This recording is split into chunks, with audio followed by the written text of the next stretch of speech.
And I mean, obviously, coming from a recruitment background, Validus is a company that we work with, and we know you're recruiting at the moment, which is great. How do you think the recruitment landscape will kind of change post the pandemic now? And we are starting to see green shoots. Things are starting to happen now. So I think we're moving into the phase 2 now. How do you think it will change in terms of recruitment?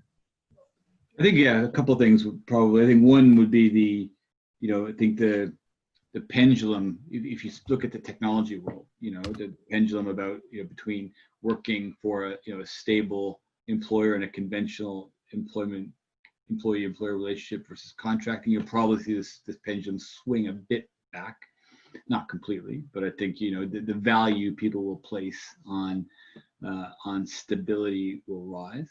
I think we're seeing that already, and I expect to a certain extent that premium will be valued more.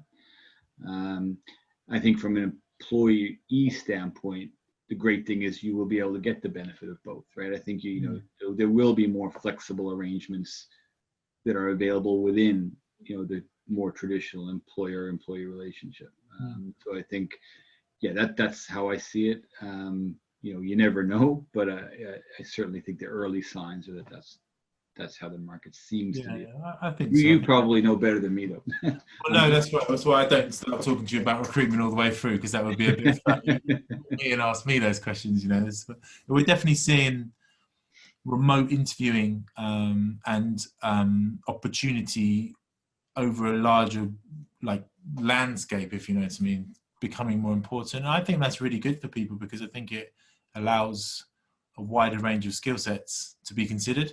And if people have kind of broken the back of, we don't all have to work in the same location all the time, then straight away you're able to kind of fashion your business in a bit different way. And like you said about scale, it's easier to scale with a group of like-minded people from a wider range than if you have to scale from even, London or Toronto, which are obviously big places, So I definitely think that, creating more kind of global teams is important. I think how that links into kind of internal communications, how that links into onboarding and training is going to be really, really key. And then, yes, like you said, I think that companies are starting to think about the post kind of pandemic world.